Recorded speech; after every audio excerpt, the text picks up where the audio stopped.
Welcome students, आप सभी का एक बार फिर से स्वागत है अपनी इस ऑनलाइन क्लास में। कल अपने बात कर रहे थे विद्युत परिपथ के बारे में, जिसके अंतर्गत हमने किरचॉफ के नियमों को समझा था, जो कि संधि नियम और लूप नियम थे।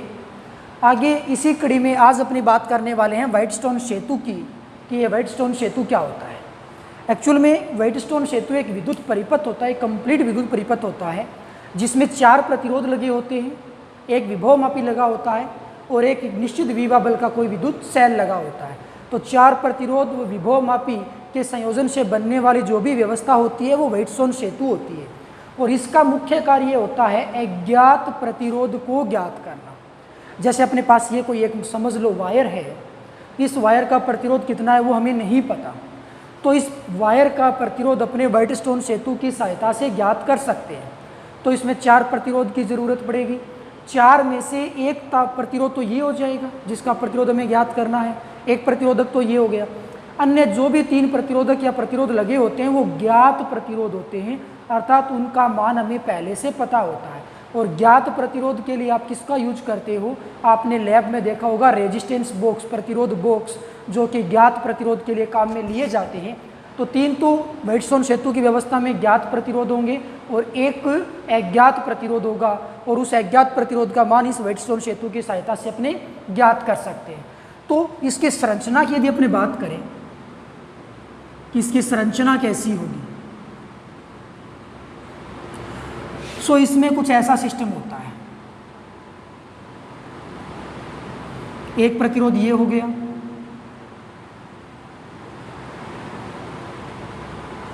एक प्रतिरोध ये हो गया,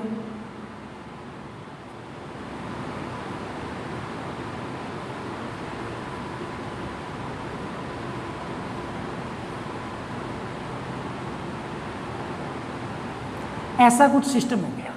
ओके, तो इस प्रतिरोध को आप P नाम दे दो, इसको आप Q नाम दे दो, this is R and S।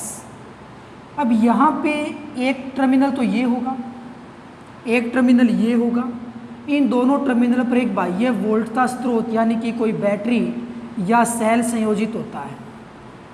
Suppose that इस बैटरी या सेल का विभव बल कैपिटल E है। ऐसा कुछ सिस्टम है, ऐसी कुछ व्यवस्था है।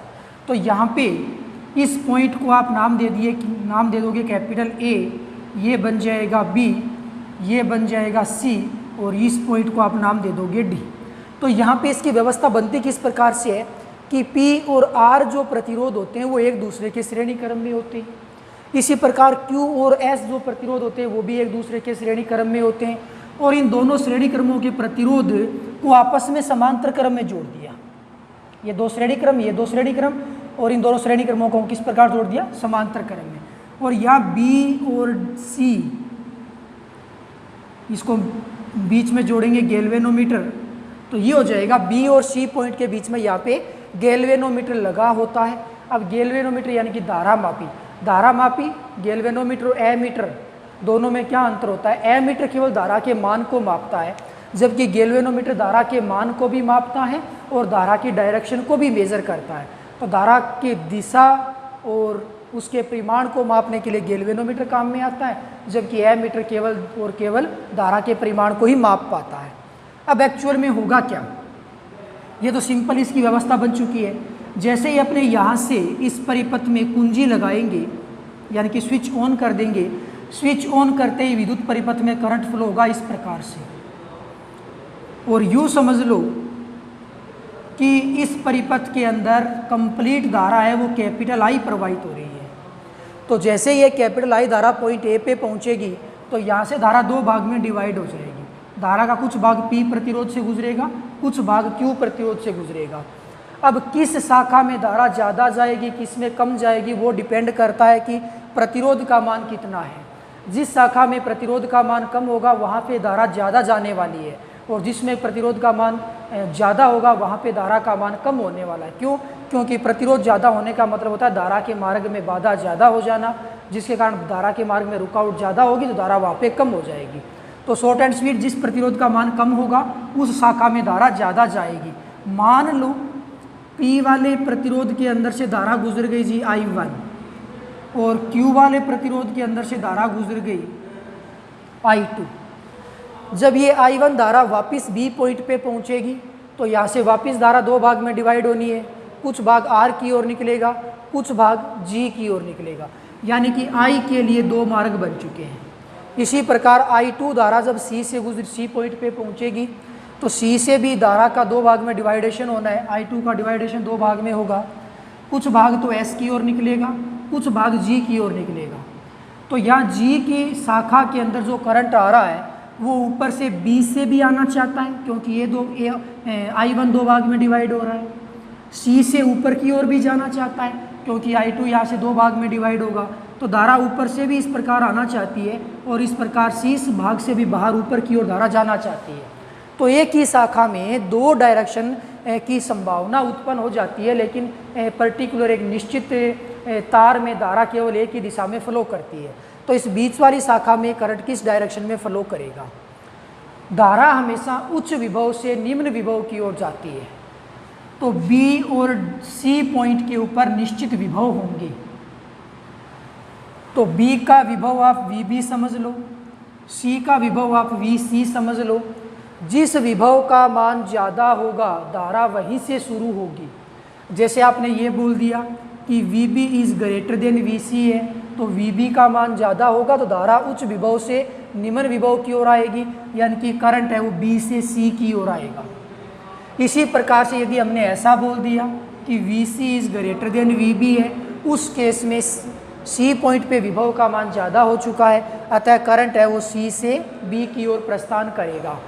सो कहने का मतलब कि इस शाखा में धारा है वो एक ही दिशा में जानी है, और इन दोनों पॉइंटों का जो भी विभव होगा वो विभव इन प्रतिरोधों पे डिपेंड करेगा। इन प्रतिरोधों को आप चेंज करके इनके विभव को कम ज़्यादा कर सकते हो। किसके विभव को? B और C पॉइंट के विभव को। प्रतिरोध का मान चेंज होता रहेगा तो इन शाखाओं पे या इन पॉइंटों पे विभव का मान चेंज होता रहेगा, क्योंकि यहाँ पे धारा का मान लगातार चेंज होता है। सपोज दैट, हालांकि कंडीशन तो ये होती है कि दोनों में से किसी का भी विभव ज़्यादा हो सकता है, B पॉइंट का या C पॉइंट का। हमें एक निश्चित मान देखना है कि किस पॉइंट के ऊपर विभव का मान ज़्यादा होगा। तो हमने ये मान लिया कि भाई B पॉइंट का विभव है वो ज़्यादा है, C पॉइंट का विभव है वो कम है। उस केस में करंट किस डायरेक्शन में जाएगा? B से C की ओर आएगा, और करंट की जो डायरेक्शन होगी वो ये होगी, ये गैल्वेनोमीटर से गुजरने वाली धारा होगी, अतः मैं इसको IG नाम दे दूँगा। ऐसा कुछ सिस्टम हो गया। तो B पॉइंट पे धारा दो भाग में बढ़ चुकी है, I1 आई थी, संधि बिंदु बन गया B पॉइंट, IG धारा है वो पास हो रही है, निकल रही है, तो R से I1 धारा भी पास होगी, निकलेगी। तो यहाँ धारा बचेगी कितनी? I1 आई थी, IG निकल गई, तो यहाँ पे धारा का मान कितना बचेगा? I1 माइनस IG धारा बचेगी। ऐसा कुछ सिस्टम हो गया, ओके।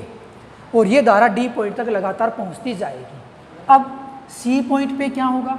I2 धारा आ रही है, इधर से IG धारा भी आ रही है, तो C पॉइंट पर प्रवेशित धाराएं I2 और IG है, तो निर्गत धारा कितनी हो जाएगी? I2 भी निकलेगी और IG भी निकलेगी, यानी कि निर्गत धारा I2 प्लस IG हो जाएगी। ऐसा कुछ सिस्टम होगा, और इधर से आने वाली ये धारा और इधर से आने वाली ये धारा D पॉइंट पे पहुंचेंगी, कुल धारा I1 प्लस I2 बन जाएगी, जिसका मान कितना होगा? I होगा। तो ये करंट फ्लो होगा इन शाखाओं में। अब क्या होता है कि हमने सबसे पहले B पॉइंट के विभव को ज़्यादा माना है, C पॉइंट के विभव को कम माना है, तो B से C की ओर करंट है वो फ्लो कर रहा है, प्रस्थान कर रहा है। यदि हम इन प्रतिरोधों में लगातार चेंज करें और C पॉइंट के विभव को लगातार बढ़ाते चलें, B पॉइंट के विभव को लगातार कम करते चलें, पहले B पॉइंट का विभव ज़्यादा था, C का कम था, C को बढ़ा दो और B वाले को कम कर दो, तो एक कंडीशन ऐसी आएगी कि दोनों पॉइंटों का विभव है वो आपस में क्या होगा? इक्वल हो जाएगा। तो VB बराबर क्या हो जाएगा? VC हो जाएगा। अब गैल्वेनोमीटर की शाखा में करंट किस डायरेक्शन में जाएगा? दोनों के विभव आपस में बराबर हो जाएंगे, तो फिर करंट फ्लो नहीं होगा, क्योंकि करंट तो उच्च विभव से निम्न विभव की ओर होता है। दोनों ही सेम विभव हो गए तो करंट दोनों दिशाओं में जाना चाहता है, अतः वो एक दूसरे को निरस्त कर देगा, यानी कि गैल्वेनोमीटर में से कोई भी करंट फ्लो नहीं होता है। IG का मान 0 होता है, और जब गैल्वेनोमीटर यानी कि धारा मापी में से करंट फ्लो नहीं होता है तो वो व्हाइटस्टोन सेतु की संतुलन की अवस्था कहलाती है। कौन सी अवस्था कहलाएगी? संतुलन की अवस्था। व्हाइटस्टोन सेतु की संतुलन की अवस्था कौन सी होगी? जब धारा मापी में से करंट फ्लो नहीं होगा तो वो व्हाइटस्टोन सेतु की संतुलन की अवस्था बन जाएगी। अब हमें करना क्या है? अब हमें इस व्हाइटस्टोन सेतु की सहायता से अज्ञात प्रतिरोध का मान ज्ञात करना है। और अज्ञात प्रतिरोध मान लो हमने एस में लगा दिया, यहाँ एक प्रतिरोध है, ये भी प्रतिरोध है, ये भी प्रतिरोध है, हालांकि ये तीनों प्रतिरोध ज्ञात प्रतिरोध है, जिसके लिए हमें करना क्या है? धारा प्रतिरोध बॉक्स को यूज में लेना है। यहाँ पे हमने एक अज्ञात प्रतिरोध लगा दिया जिसका प्रतिरोध हमें फाइंड आउट करना है, ज्ञात करना है। उसके लिए क्या फॉर्मूला निकल के आएगा वो हम यहाँ पे अब डेरिवेट करने वाले हैं। तो व्हाइटस्टोन सेतु की संतुलन की अवस्था में हमने क्या देखा कि VB इज इक्वल VC होता है। व्हाइटस्टोन सेतु की संतुलन की अवस्था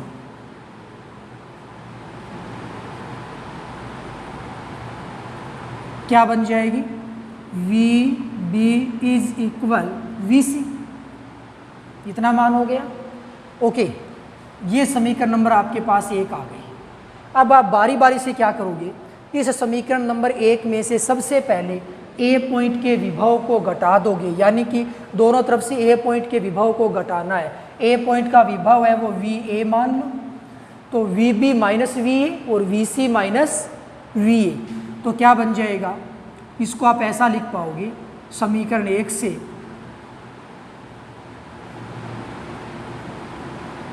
ए पॉइंट के विभव को आप घटा दो तो VB minus VA is equal VC minus VA, ऐसा कुछ सिस्टम हो गया। VB माइनस VA क्या है? B minus A। B क्या है? सॉरी, VB क्या है? B पॉइंट का विभव। A क्या है? VA क्या है? A पॉइंट का विभव। तो B पॉइंट का विभव माइनस A पॉइंट का विभव, यानी कि दो बिंदुओं पे विभव का अंतराल इन दोनों पॉइंटों के मध्य का विभवांतर कहलाएगा। तो ये दोनों पॉइंटों के विभव का जो अंतर यहाँ पे हमें निकालना है वो क्या बन जाएगा? इन दोनों पॉइंटों के मध्य का विभवांतर बन के आ जाता है। अब विभवांतर बनने का मतलब क्या हुआ? इन दोनों पॉइंटों के बीच में जो भी प्रतिरोध लगा हुआ है वो कौन सा है? वो P प्रतिरोध है। और इस P प्रतिरोध के सिरों पे विभवांतर कितना उत्पन्न होता है? विभवांतर ज्ञात करने का तरीका होता है V बराबर IR। तो या P पॉइंट के सिरों पे विभवांतर आप कैसे ज्ञात करोगे? विभवांतर ज्ञात करने के लिए P पॉइंट में से धारा कितनी जा रही है जी? I1 जा रही है। प्रतिरोध कितना है? P है। तो इन दोनों के मध्य का जो विभवांतर होगा वो I1P होगा। तो इसको आप क्या लिख पाओगे? I1P लिख पाओगे। VC माइनस VA शायद समझ गए होंगे। VC माइनस VA इन दो पॉइंटों के विभव का अंतर अर्थात C और A के मध्य का विभवांतर यहाँ पे बन जाएगा। तो यहाँ इन दोनों के बीच का विभवांतर कैसे ज्ञात करोगे? दोनों के बीच में एक प्रतिरोध लगा हुआ है Q। इस प्रतिरोध का जो विभवांतर होगा वो कितना होगा? IR से निकाल लो तो धारा कितनी है? I2। प्रतिरोध कितना है? Q। तो विभवांतर कितना बन जाएगा? I2 into Q। इसको आप I1 बटे I2 के अनुसार अरेंज कर लो तो ये बन जाता है जी Q बटे P। समीकरण 2 आ गई। इसी प्रकार आपके पास जो समीकरण नंबर 1 थी, अब उस समीकरण नंबर 1 में से D पॉइंट का विभवांतर विभव माइनस कर लीजिए।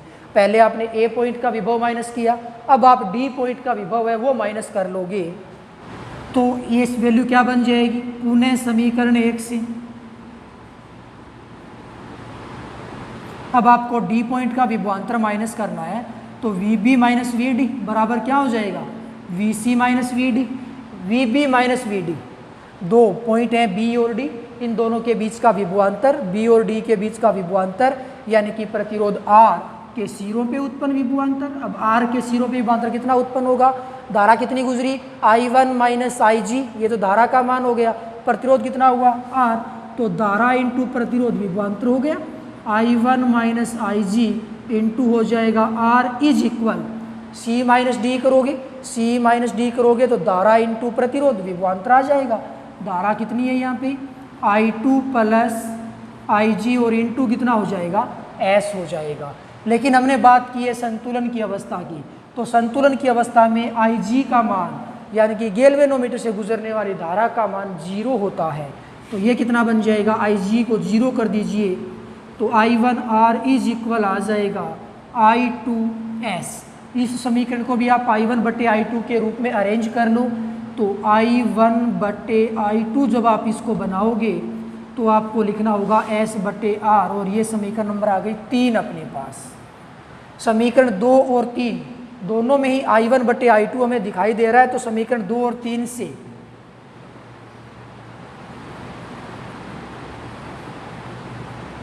क्या बन जाएगा? I1/I2 का मान कितना है? Q/P है, बराबर क्या होगा? S/R।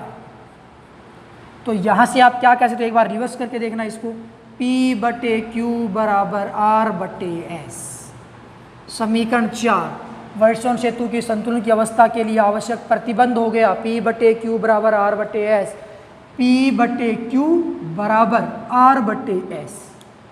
ऐसा भी संभव है P/R इज इक्वल Q/S, यानी कि इन दोनों प्रतिरोधों का अनुपात बराबर इन दोनों का अनुपात, या इन दोनों प्रतिरोधों का अनुपात बराबर इन दोनों प्रतिरोधों का अनुपात, ऐसा भी आप कह सकते हो। तो P/Q बराबर R/S ये वेटस्टोन सेतु की संतुलन की अवस्था का आवश्यक प्रतिबंध हो गया। तो एग्जाम में क्वेश्चन आ गया कि वेटस्टोन सेतु की संतुलन की अवस्था के लिए आवश्यक प्रतिबंध लिखिए, तो आप लिखोगे P/Q बराबर R/S, जहाँ S अज्ञात प्रतिरोध होगा और P और Q और R है वो ज्ञात प्रतिरोध होंगे। तो यहाँ से आप अज्ञात प्रतिरोध का मान जरा निकालोगे, तो अज्ञात प्रतिरोध का मान निकालोगे तो वैल्यू कितनी बनेगी? Q/P इंटू R बन जाती है। इस सूत्र की सहायता से आप अज्ञात प्रतिरोध S का मान भी ज्ञात कर सकते हो। तो यहाँ पे हमने वेटस्टोन सेतु की सहायता से अज्ञात प्रतिरोध का मान है वो ज्ञात किया है। तो ये सिस्टम आप थोड़ा सा ध्यान रखना, पहले आप धारा का डिवाइडेशन देखोगे, फिर यहाँ पे संतुलन की अवस्था में अप्लाई करोगे तो ये अज्ञात प्रतिरोध का मान निकल के आ जाएगा।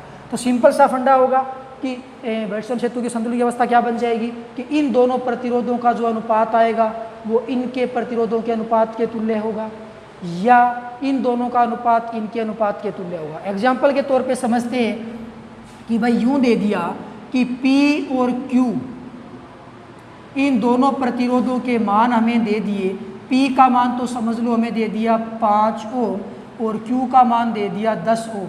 इसी प्रकार से R का मान हमें दे दिया 50 ओम और S का मान हमें दे दिया 100 ओम।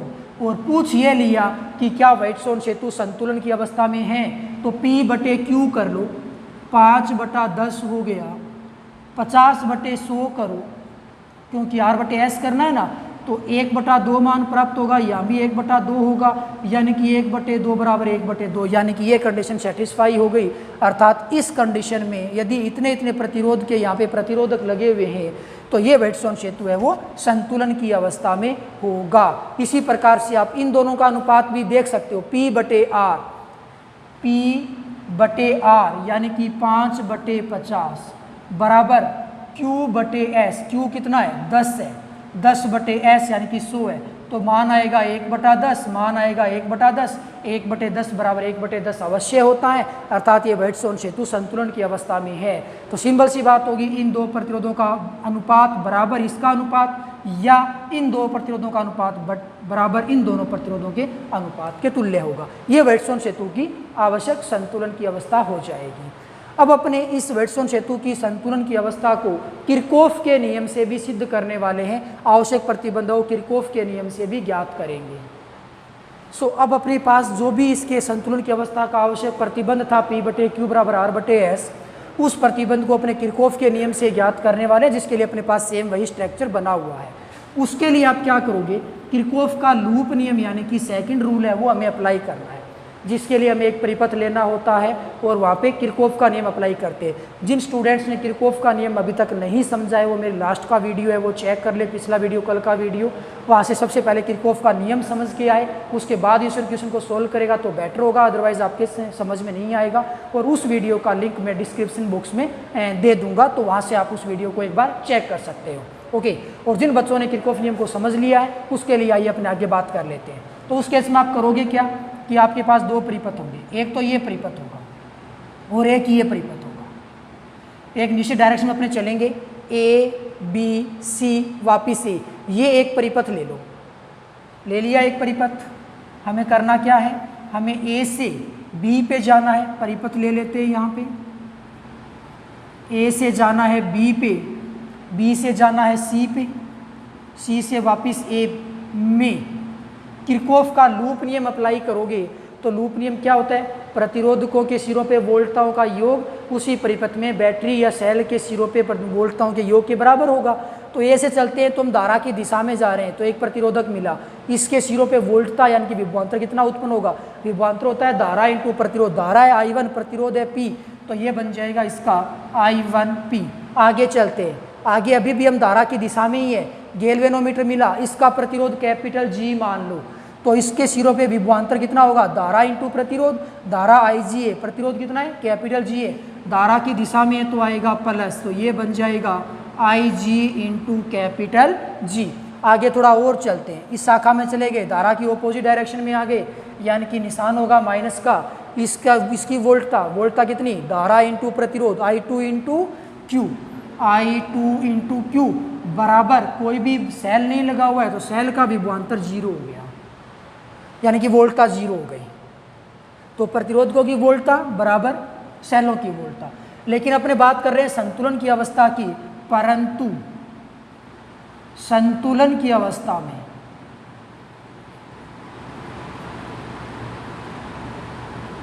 IG का मान कितना होगा, IG 0 होगा, कितना होगा 0। तो IG जहाँ भी आपको नजर आ रहा है वहाँ पे 0 लिख दोगे तो ये क्या बचेगा, I1P माइनस I2Q बराबर 0, पक्षांतरण कर लो, I1P बराबर I2Q हो जाएगा, और यहाँ से आप इसको I1 बटे I2 में कन्वर्ट करो तो ये बन जाएगा Q बटे P। ये समीकरण नंबर 1 आ गई। अब अपने क्या करेंगे, इस आगे वाले परिपथ की बात करेंगे जिसमें आप एक निश्चित डायरेक्शन में चलते चलिए, B से चलो D पे, D से आओ C पे, C से वापस B पे, यानी कि ये त्रिभुजाकार आकृति में आपको चलना है। तो वापस आप एक परिपथ ले लीजिए, सबसे पहले B से D, D से C और C से B दिशा में। ओके, B से जब भी चलोगे तो प्रतिरोध R मिलेगा, धारा की दिशा में हूँ तो इसका विभवांतर कितना, धारा इंटू प्रतिरोध, धारा कितनी है I1 माइनस IG है, प्रतिरोध कितना है R हो गया। आगे चलते हैं, अब धारा की विपरीत दिशा में जा रहे हैं तो निशान आ जाएगा किसका, माइनस का, विभवांतर कितना होगा, धारा इंटू प्रतिरोध, धारा कितनी है जी I2 प्लस IG है, और प्रतिरोध कितना है S है, और कुछ बचा। आगे चलते हैं, अब भी धारा की विपरीत दिशा में ही जा रहे हैं, इसका प्रतिरोध G है, धारा कितनी गुजरी IG, तो धारा इंटू प्रतिरोध इसका भी विभवांतर बन जाएगा, तो ये हो जाएगा माइनस का IG इंटू कैपिटल G, और इस परिपथ में भी कहीं भी कोई बैटरी नहीं ली गई है, अतः उसकी वोल्टता कितनी हो जाएगी, 0 हो जाएगी। किसकी वोल्टता, बैटरी की वोल्टता। लेकिन अपने बात कर रहे हैं संतुलन की अवस्था की, तो IG का मान कितना होता है 0, तो जहाँ भी आपको IG नजर आता है वहाँ पे आप 0 लिखोगे, तो ये 0 हो गया, तो ये बचेगा I1R माइनस यहाँ बचेगा I2S, ये कंप्लीट 0 हो जाएगा, बराबर हो जाएगा 0। इसका आप यहाँ पे पक्षांतरण कर लो, पक्षांतरण करोगे तो ये वैल्यू आएगी I1R बराबर I2S। ओके, I1 बटे I2 में इसको भी कन्वर्ट कर लीजिए, I1 बटे I2 में आप इसको कन्वर्ट करोगे तो ये बन जाएगा जी S बटे R। समीकरण 2 हो गई, 1 और 2 का सहारा ले लो तो समीकरण 1 व 2 से वैल्यू कितनी बन जाएगी, Q बटे P बराबर होगा S बटे R। उल्टा करके देखना एक बार, P बटे Q बराबर R बटे S। लो जी, किरचॉफ के नियम से हमने व्हाइटस्टोन सेतु के संतुलन की अवस्था को प्राप्त कर लिया है। ये क्वेश्चन भी 2 नंबर का एग्जाम में बहुत सी बार पूछा गया है, हो सकता है इस बार इस क्वेश्चन के आने की पूरी प्रबल संभावनाएं हों। तो आप ये ध्यान रखोगे, व्हाइटस्टोन सेतु के लिए 2 क्वेश्चन बनते हैं, संतुलन की अवस्था प्राप्त कीजिए वो एक अलग क्वेश्चन था, और किरचॉफ नियम से संतुलन की अवस्था प्राप्त कीजिए वो एक अलग क्वेश्चन होगा। और सीधा यदि एग्जाम में आता है कि संतुलन की अवस्था की प्राप्ति कीजिए तो आप दोनों में से कोई सा भी डेरिवेशन कर सकते हो, पहले वाला या फिर ये, लेकिन किरचॉफ नियम से ही पूछ लिया जाए तो आपको ऐसा कुछ सिस्टम करना होगा। किरचॉफ के नियम 2 परिपथ में अलग अलग हमें अप्लाई करने होंगे। तो ये था अपने पास आज का टॉपिक व्हाइटस्टोन सेतु। कल लौटेंगे किसी नए टॉपिक के साथ, तब तक के लिए बाय, थैंक यू।